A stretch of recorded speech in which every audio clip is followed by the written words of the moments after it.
Every country has places you're not supposed to go, but America takes it further than most. There are locations inside the United States right now where stepping past a fence line is a federal crime, where security personnel have standing authorization to use lethal force, where the legal consequences of trespassing aren't a fine or a warning, they're years in a federal prison. Some of these places guard things the government won't name. Some protect secrets that predate the people currently keeping them. And some exist for reasons that have never been explained to the public at all. These are 10 illegal places in America you are forbidden to enter.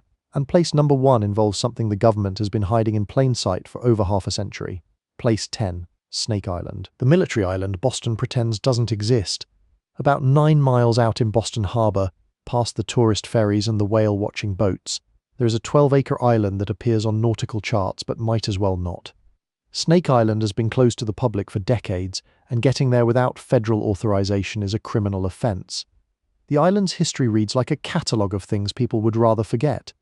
During the Civil War, it housed a military prison camp. After the war, it became a firing range, then a hospital for smallpox patients, then a dumping ground for sewage and industrial waste. By the mid-20th century, the island had been used for so many unpleasant purposes that the government simply stopped using it for anything at all. What remains is a 12-acre pile of rock covered in crumbling military fortifications, rusted infrastructure, and soil that nobody has ever fully tested for contamination. The name comes from the northern water snakes that reportedly infest the island, though whether they're still there depends on who you ask. The National Park Service technically manages Snake Island as part of the Boston Harbor Islands National Recreation Area. But unlike the other islands in that system, Snake Island has no visitor infrastructure, no dock, no trail, and no plans to create any. Landing on the island without a permit is prohibited. The surrounding waters are monitored. What makes Snake Island worth noting isn't the snakes or the ruins, it's the pattern: an island used for a prison, a firing range, a disease ward, and a waste dump, then quietly sealed off and removed from the public conversation entirely. Nobody in Boston talks about Snake Island. That's not an accident. Some places are closed because they're dangerous. Some are closed because the story of what happened there is one that nobody particularly wants to tell. Place 9, Centralia, Pennsylvania. The town that has been on fire for over 60 years. In 1962, a fire ignited in the coal mines beneath the small town of Centralia, Pennsylvania. The cause is still debated. The most accepted theory is that burning trash in a landfill near an exposed coal seam started it. The town expected it to be extinguished within days. That was 64 years ago. The fire is still burning right now, beneath what used to be streets, beneath what used to be homes, beneath ground that is warm to the touch in places and actively venting toxic gases in others. At its peak, Centralia had a population of over 1,100. Today, fewer than 5 people remain. The rest were relocated by the federal government in a $42 million buyout program that demolished nearly every structure in town. Pennsylvania seized all remaining properties through eminent domain. The zip code was officially revoked in 2002. The ground itself is the problem. Sinkholes open without warning. In 1981, a 12-year-old boy was standing in his backyard when a sinkhole 4 feet wide and 150 feet deep opened directly beneath his feet. He survived only because his cousin grabbed his arm before he disappeared into the earth. The hole was venting steam at 350 degrees Fahrenheit. One road through what remains of Centralia is still technically passable by car, but entering the abandoned areas on foot is illegal. Signs warn of toxic carbon monoxide and carbon dioxide concentrations, unstable ground, and the risk of sudden collapse into burning mine cavities below. The state police enforce the restriction. Geologists estimate the fire could continue burning for another 250 years. The coal seam that feeds it extends for miles and contains enough fuel to outlast every person alive today. There is no known method to extinguish it. This is not a historical event. This is an active underground fire consuming a town in real time, right now, under the soil of eastern Pennsylvania. The government sealed it off because there is nothing else to do. The fire will burn until it runs out of coal. And there is a lot of coal. Place 8, Malheur National Wildlife Refuge, 187,000 acres. The government won't let you walk. In the high desert of southeastern Oregon, about 30 miles south of the town of Burns, there are 187,000 acres of federal land that most Americans have never heard of and are legally prohibited from freely entering. The Malheur National Wildlife Refuge. Most people only know this place because of what happened in January 2016, when armed militants occupied the refuge headquarters for 41 days in a standoff with federal authorities over land use rights. One occupier was shot and killed by the FBI. The incident made national news. What didn't make the news is what the refuge actually is. Malheur is one of the most ecologically sensitive wetland habitats in the American West. Over 320 species of birds use it as a migration stop or nesting ground. The refuge contains restricted biological zones where human entry is prohibited year-round to protect nesting populations that cannot tolerate disturbance. These aren't suggestions. They're federal regulations enforced under the National Wildlife Refuge System Administration Act. Entering a closed area carries fines up to $5,000 and up to 6 months in federal prison. But the restricted zones at Malheur go beyond bird protection. Sections of the refuge overlie geothermal features, unstable volcanic soil, and archaeological sites that the federal government has never fully catalogued. Obsidian tool fragments, petroglyphs, and remnants of habitation sites dating back over 9,000 years have been found across the property. Some of these sites are protected under the Archaeological Resources Protection Act, which makes unauthorized disturbance a felony carrying up to 2 years in prison. The refuge is enormous. You could fit the city of Portland inside it 3 times, and large swaths of it have never been systematically surveyed by archaeologists. What's out there, buried in the desert soil beneath those restricted signs, is genuinely unknown. The government has sealed off the land. What they haven't done is finish figuring out what's on it. Place 7. The Granite Mountain Records Vault. The vault carved into solid rock that nobody talks about. 20 miles southeast of Salt Lake City, bored 600 feet into the north side of Little Cottonwood Canyon, there is a vault complex that most Americans have never heard of.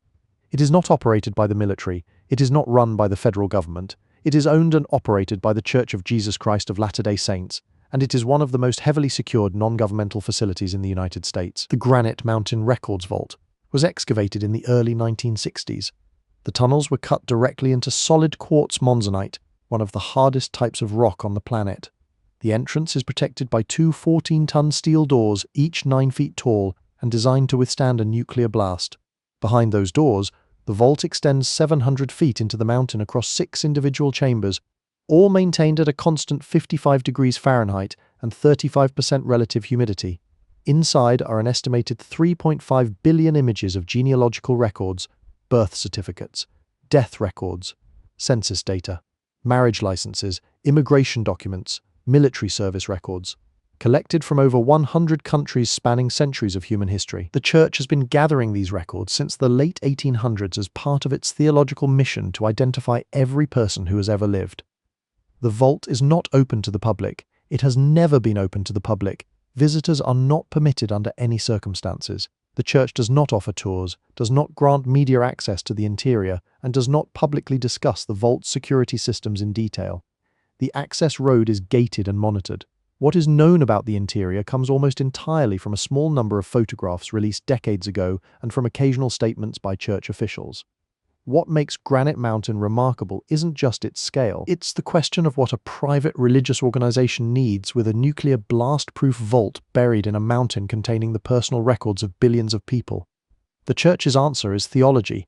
They maintain these records to perform posthumous religious ordinances, but 3.5 billion records, names, dates, family connections, spanning most of recorded human history, stored inside a mountain behind blast doors that could survive the end of the world.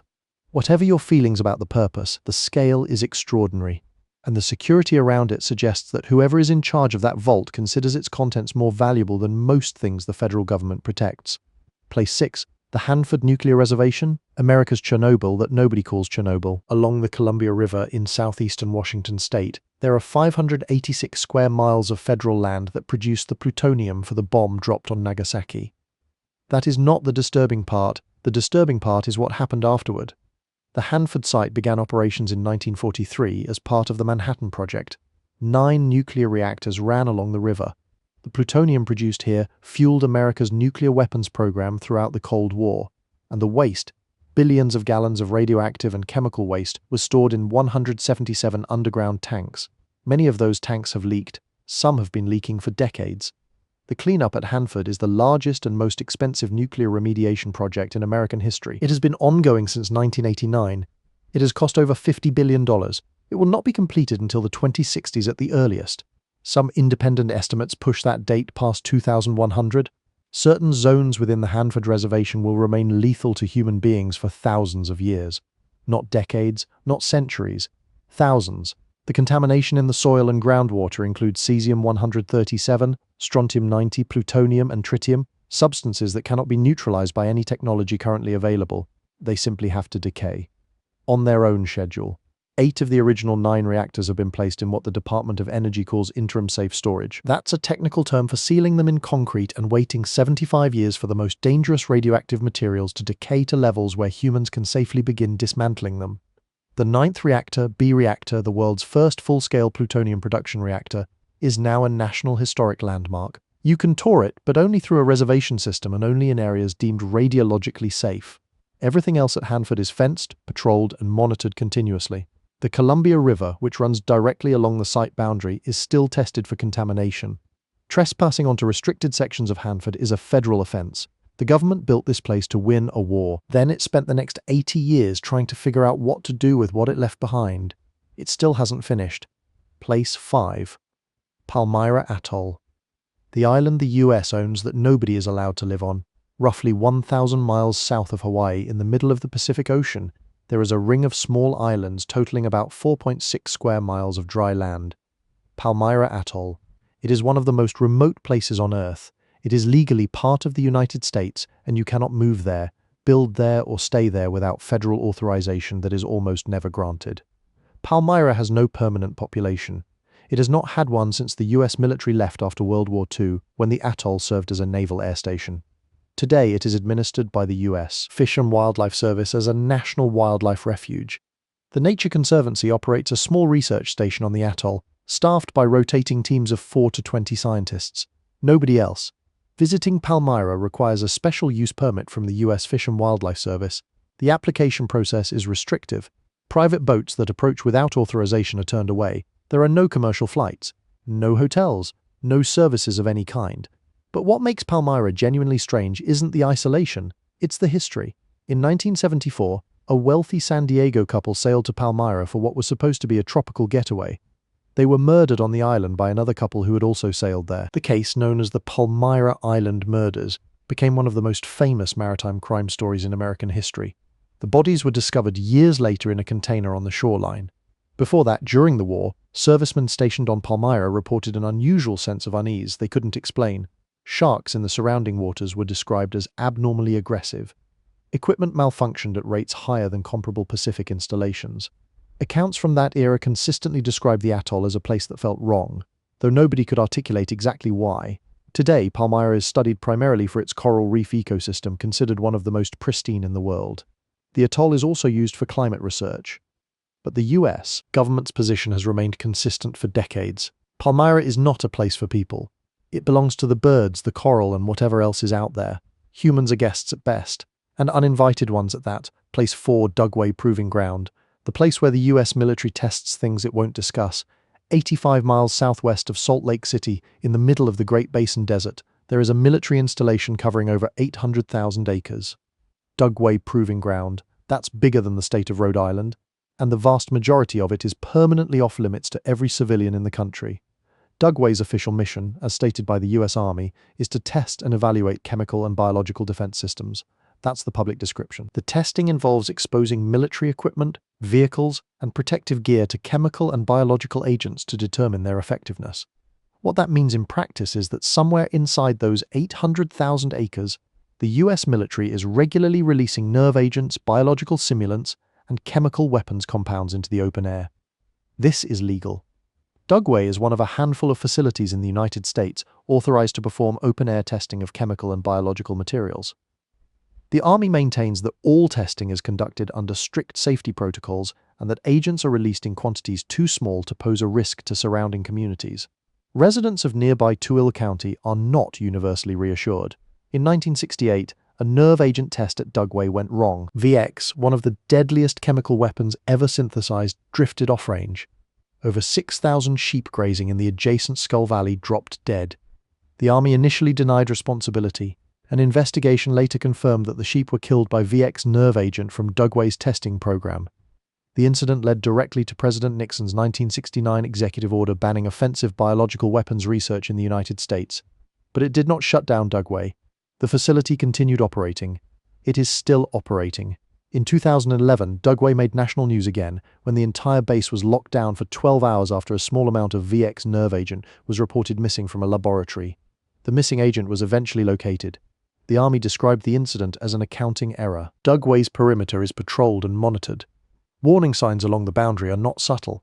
The restricted area extends for miles in every direction, and the terrain itself offers little cover or concealment for anyone foolish enough to approach on foot. Trespassing on Dugway Proving Ground is a federal offense, and the security response is military. What exactly is being tested out there right now, today, in the Utah desert? The Army says defense systems. The surrounding communities say they'd like a little more detail, and the 6,000 dead sheep say that the difference between a successful test and a catastrophic one might be a change in wind direction. Place 3. Mount Weather, the shadow government inside a mountain, 50 miles west of Washington, D.C. Inside the Blue Ridge Mountains of Virginia, there is a facility that the federal government has operated continuously since the 1950s and has never fully explained to the American public. Mount Weather Emergency Operations Center. Officially, Mount Weather is managed by FEMA. Its stated purpose is emergency preparedness coordination. That is the approved talking point. It is also, by virtually every credible account, one of the most significant continuity of government facilities in the United States. Mount Weather is a relocation site for the highest-ranking officials in the American government. If Washington, D.C. ceased to function through nuclear attack, natural disaster, or any other catastrophic event, this is where the executive branch would continue operating. The facility reportedly contains underground bunkers, a hospital, a crematorium, a TV and radio broadcast studio capable of reaching the entire nation, its own fire department, its own police force, and dormitory space for hundreds of key personnel. But the most extraordinary claim, made repeatedly by investigative journalists and former officials over the decades, is that Mount Weather houses a parallel government structure. Shadow agencies, pre-assigned personnel ready to assume the roles of their above-ground counterparts. Complete, redundant version of the federal government, staffed, maintained, and operationally ready, sitting inside a mountain in Virginia at this very moment. The government does not deny that Mount Weather exists. Aerial photography of the facility is restricted, the access roads are monitored. Armed federal security guards control every approach. On September 11, 2001, senior government officials were evacuated to Mount Weather within minutes of the attacks on the World Trade Center. What the government consistently declines to do is explain what's inside in any meaningful detail. They won't say how many people it can hold. They won't say which agencies are replicated. They won't say how long it can operate independently. And that's the part that stays with you. Not that the government built a backup of itself inside a mountain. Governments prepare for worst-case scenarios. That's rational. What's less rational is the total refusal to tell the public what that backup looks like, how it works, or who exactly would be running things from inside that mountain if the world above it stopped functioning. That's not preparation, that's a secret, and it has been one for over 70 years. Place 2, the Greenbrier Bunker. The 30-year lie hidden under a 5-star hotel. Beneath a luxury resort in White Sulphur Springs, West Virginia, the United States government ran one of the most audacious deceptions in its history. For 30 years, without anyone finding out, in 1958, while the Greenbrier Resort was undergoing a major renovation, the federal government secretly constructed a 112,000-square-foot underground bunker directly beneath the new West Virginia wing. The project was codenamed Greek Island, its purpose, to serve as an emergency relocation facility for the entire United States Congress, all 535 members, in the event of a nuclear attack on Washington, D.C. The bunker contained dormitories with bunk beds for every member of Congress, a cafeteria capable of feeding hundreds, a medical clinic, a communications center, a television studio equipped for the president or congressional leaders to broadcast to whatever remained of the nation, decontamination showers for personnel arriving from a nuclear environment, blast doors rated to withstand a nearby nuclear detonation, and its own power plant and air filtration system capable of scrubbing radioactive fallout from incoming air. For 3 decades, this facility was maintained in a state of constant operational readiness. Every bed was made, every piece of equipment was tested, every system was kept running, at all times. The cover story was a company called Forsyth Associates, which presented itself as a television repair and maintenance business operating from a workshop in the resort's lower levels. Every employee of Forsyth Associates was, in reality, a government operative whose sole function was maintaining the bunker in secret. They wore civilian clothes. They interacted with hotel guests and staff. None of those guests or staff knew what was beneath their feet. For 30 years, families vacationed at the Greenbrier. They played golf on the grounds above a congressional survival bunker. They swam in the pool 50 feet from blast doors, They ate dinner while, somewhere below them, government agents checked the air filtration systems designed to keep Congress alive after a nuclear war. The secret held until 1992 when investigative journalist Ted Gupp published an exposé in the Washington Post. The government decommissioned the bunker almost immediately after the story broke. It is now open for public tours, operated by the resort itself. But think carefully about what this means. For 3 full decades, the federal government maintained a fully staffed, fully operational nuclear escape plan for Congress, concealed inside a vacation resort, guarded by operatives posing as television repairmen. No guest discovered it. No journalist uncovered it. No employee of the resort ever leaked it. 30 years. And the only reason we know about it is because one reporter eventually found one source willing to talk, which raises a question that has followed this story ever since. The Greenbrier bunker was built in 1958. It was exposed in 1992. What did they build between 1992 and today that we haven't found yet? Place 1. The Federal Reserve Bank of New York Gold Vault. $500 billion beneath your feet. 80 feet below the streets of Lower Manhattan, deeper than the subway tunnels, deeper than the utility lines, deeper than the foundations of the skyscrapers overhead. There is a single room containing approximately 6,000 tons of gold. At current market prices, the value of what sits in that room exceeds $500 billion. It is the largest known accumulation of monetary gold on the planet, and most of it doesn't belong to the United States. After the Second World War, dozens of foreign governments and central banks chose to store their gold reserves in New York. The Federal Reserve Bank of New York, located at 33 Liberty Street in Lower Manhattan, became the vault of choice. At its peak, the vault held gold belonging to over 60 countries. When nations traded gold with one another, the bars didn't get shipped across oceans. Workers inside this basement simply moved them from one cage to another. Entire economies shifted without a single bar leaving the building. The vault itself sits on the bedrock of Manhattan Island. It is the only formation strong enough to bear the weight. The vault door weighs 90 tons and is set within a 140-ton steel cylinder that rotates into position when the vault is sealed. There are no handles on the inside. Once it closes, nothing enters or exits until it is opened again during the next business day. The Federal Reserve Bank of New York maintains its own armed police force. Officers are authorized to use deadly force. The building above the vault was designed as a fortress. The exterior walls narrow as they rise, an architectural choice made not for aesthetics but to create natural fields of fire from the upper floors. The building was designed to be defended. Security measures inside the vault have never been fully disclosed. What has been disclosed is that the vault is surrounded by a steel and concrete framework that forms a sealed compartment. If breached, the vault's engineers reportedly designed the surrounding structure to flood the chamber entirely, sealing the contents beyond recovery. Right now, at this very moment, people in Lower Manhattan are buying coffee, checking their phones, and waiting for the subway. They are doing this directly above the single largest concentration of gold that human civilization has ever assembled in one place. Most of them will live and die in this city without ever knowing what's beneath their feet. And somewhere below them, behind 90 tons of steel, in a room built on bedrock, with no handles on the inside, surrounded by a structure designed to bury itself if compromised, sits more accumulated wealth than the entire annual economic output of most countries on Earth. Silent. Unvisited. Still there. 10 places, some restricted because they're dangerous, some because they're contaminated in ways that won't resolve in our lifetimes, and some because what's inside them is something the government would rather you never thought about at all. What connects every place on this list is the fence, not just the physical one, the informational one, the line between what you're allowed to know and what somebody decided you don't need to. These fences aren't coming down. Most of them are getting higher. If you found this worth your time, hit the like button, and if you want more of the places, the histories, and the stories that didn't make it into the version of America you learned in school, subscribe. There is a lot more to find. We'll keep looking.